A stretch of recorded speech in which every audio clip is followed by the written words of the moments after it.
Hello guys, welcome back my YouTube channel. इस chapter के शुरुआत में हम देखते हैं कि प्रिंसेस कसांद्रा के ऊपर किसी ने तलवार से हमला किया होता है। तभी बीच में थियोडोर आती है और उस तलवार को पकड़ लेती है। फिर हमें उस व्यक्ति को दिखाया जाता है जिसने तलवार चलाया था और वह कहता है यह अभी खत्म नहीं हुआ है, तलवार के बाद अब तीर की बारी है। फिर हमें लिलियन की ओर एक तीर जाते हुए दिखाया जाता है जिसे सब खड़े हुए देख रहे होते हैं।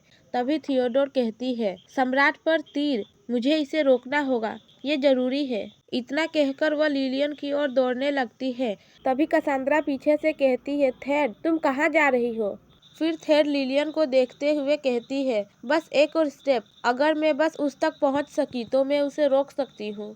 इतना कहकर वह जोर से चिल्लाती है, रुको। तभी वह अपने आसपास देखती है तो सभी चीजें रुक गई होती है और वह चौंकते हुए कहती है, समय सचमुच रुक गया है। मुझे क्या करना चाहिए? मेरे ब्रदर इन लॉ और तीर के बीच की दूरी बहुत कम है। अगर जरूरत पड़ी तो मैं अपने शरीर से भी इसे रोक सकती हूँ। इतना कहकर वह लिलियन के आगे खड़ी हो जाती है। तभी टाइम स्टार्ट हो जाता है और सभी लोगों को दिखाया जाता है जो चौंक कर उनकी ओर देख रहे होते हैं और तीर चलने के कारण वह दोनों नीचे गिर जाते हैं। फिर थियोडोर लिलियन की ओर देखते हुए कहती है, क्या आप ठीक है? आपको कहीं चोट तो नहीं लगी? फिर लिलियन कहता है, हाँ आपकी वजह से, और तीर की ओर देखते हुए कहता है, इसका काम हो चुका है। फिर थेड सोचती है, हमें कल्पेट को पकड़ना होगा और जोर से चिल्लाते हुए कहती है, एक फाउंटेन के पास और दूसरा चौक के पास वाले खंभे के पास दो कल्पेट्स हैं। इन्हें जिंदा पकड़े ताकि पता चल सके कि इसके पीछे कौन है। फिर उन कल्पेट्स को पकड़ लिया जाता है। तब थियोडोर कहती है, अच्छा चलिए इनसे पूछताछ करके पता लगाते हैं कि इसका आदेश किसने दिया था। तब हम इस घटना के पीछे का सच पता लगा सकते हैं। तब लिलियन और कसांद्रा उसके लिए वरीड होते हुए कहते हैं, सिस्टर क्या तुम्हें चोट लगी है? फिर कसांद्रा कहती है, थेड क्या तुम ठीक हो? फिर थेड नीचे देखते हुए कहती है, ओह ब्लड, यह शायद पहले अपने ब्रदर इन लॉ को बचाने के कारण हुआ होगा। तब वह दोनों थेड के पास आते हैं और लिलियन कहता है, पहले आइए आपके घाव का इलाज करें, हमें समारोह को यहीं रोकना। तभी थेड घबराते हुए कहती है, नॉट एक्सेप्टेबल, इतने वर्षों लग गए इस शादी का आयोजन करने के लिए। अगर हम अब समारोह समाप्त नहीं करते हैं तो कौन जाने दोबारा कितना समय लग सकता है। तब लिलियन कहता है, लेकिन थेड तुम अभी बहुत इंजर्ड हो। फिर थेड कहती है, यह कोई सीरियस मैटर नहीं है। तब लिलियन कहता है, क्या सीरियस नहीं है?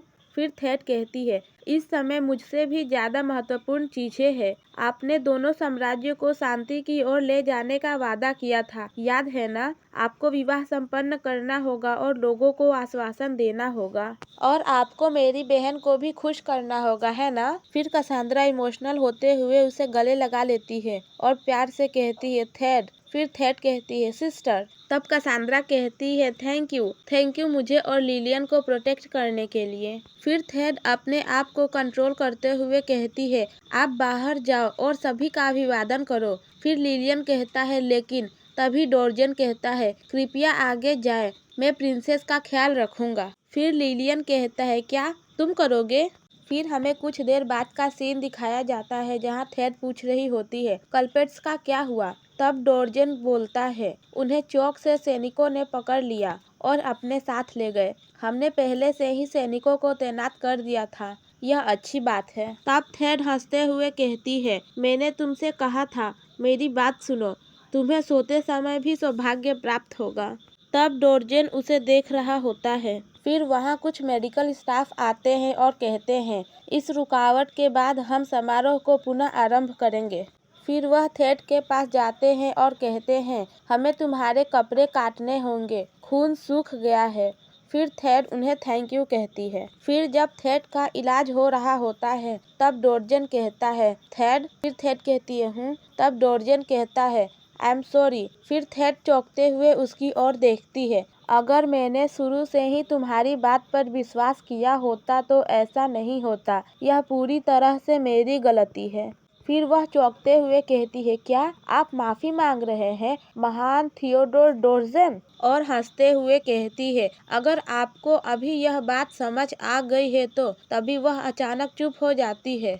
उसे कुछ महसूस होता है और वह कहती है, ये क्या है? मेरी चेस्ट में मरोड़ सी महसूस हो रही है। और डोरजन अपने आप में कह रहा होता है, आप मुझसे शादी रद्द करने के अलावा कुछ भी पूछ सकती हैं। तभी थियोडोर को कफ होने लगता है और थियोडोर के मुंह से ब्लड निकलने लगता है, जिसे देखकर डोरजन कहता है, मैं ये क्या देख रहा हूँ प्रिंसेस। तभी थियोडोर बेहोश हो जाती है।